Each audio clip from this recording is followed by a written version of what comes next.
Hi, GeoGypsy here. When visiting Grand Canyon National Park, remember, there's no bad views of Grand Canyon. So if you want to avoid crowds, head east along the south rim. It's less traveled, equally beautiful, several overlooks and trails, plus boondocking 1 mile out of the park on the Kaibab National Forest. What more could you ask for? Oh, the north rim? More on that in another video. I entered the park from the south entrance and chose to avoid the crowded village area. This main area offers more visitor services than I care to mention.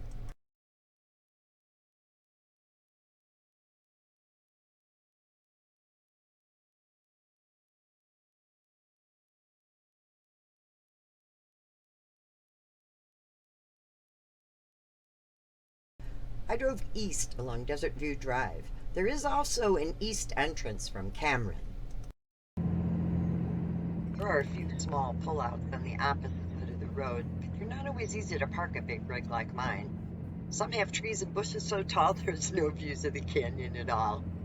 I turned to the larger parking at Grandview Point on the way to find a camp. A little walkway out here to Grandview Point. And here we have a little bit more view.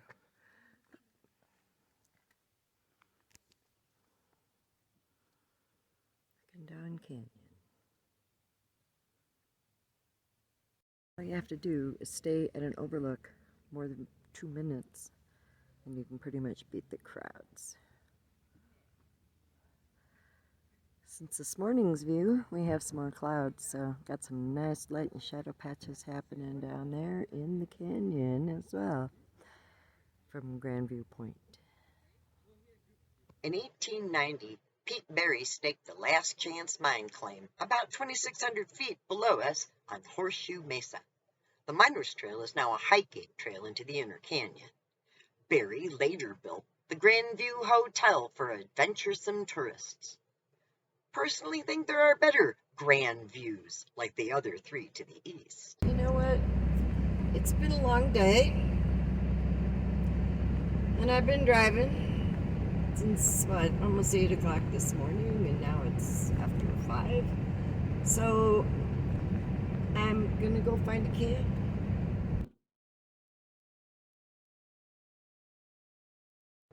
A couple miles east and 1 mile south of the park, Forest Road 310 offers free boondocking.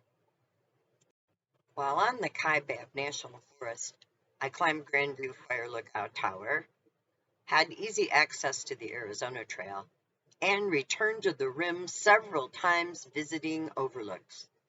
Getting out early often meant having the space to myself. So we're at Moran Point, looking west. This was named after the artist Thomas Moran. He traveled in 1873 with the geologist John Wesley Powell, and he is actually partially responsible for probably making this into a national park. He did a lot of amazing paintings. I won't say they were all 100% accurate, but they were amazing, and actually one of his paintings hangs on the walls in Congress. So, you know, he was a big pusher, as was actually a lot of other folks as well. But even before that, the 1540 Coronado Spanish expedition in search of the legendary 7 golden cities of Cibola were likely the first Europeans to see Grand Canyon, though not the first people there. Okay, we made it to the turnoff here for Lippin Point.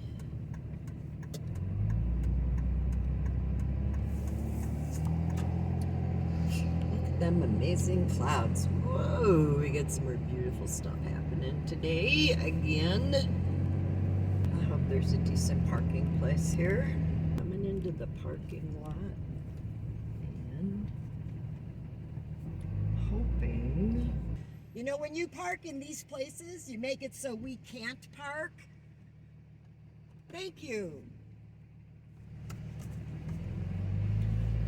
Lippin Point. Looking downstream on the Hance Rapid. There's Wotan's Throne on the far side, just to the lower left of those big, beautiful clouds there, hovering over the Walhalla Plateau. And then we look down onto the river again by the Uncrowded Delta. Nice clouds and shadows going on.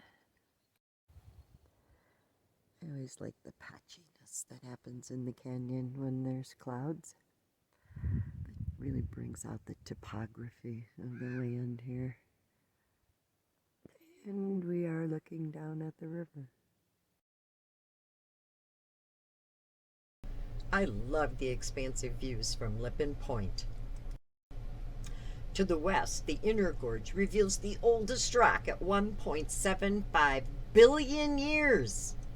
Upstream, the rarely seen tilted layers of the 740 to 1200 million year old supergroup caused by the breakup of supercontinent Rodinia. The S-curves of the river outline Uncrowded Delta, where ancient Puebloan people lived and grew crops between 850 to 1200 AD. The current resident ravens beg from visitors and stash food for later.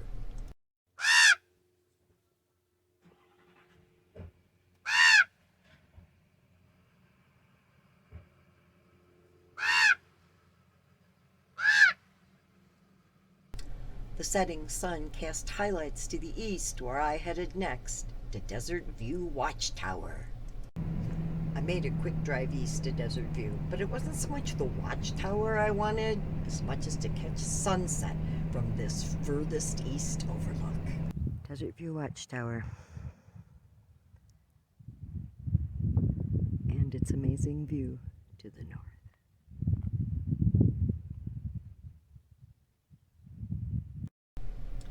Sunset certainly didn't disappoint. But there are no bad views of the Grand Canyon. Good morning, Grand Canyon.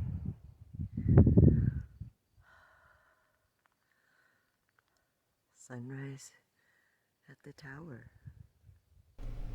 A palpable solitude at the abyss.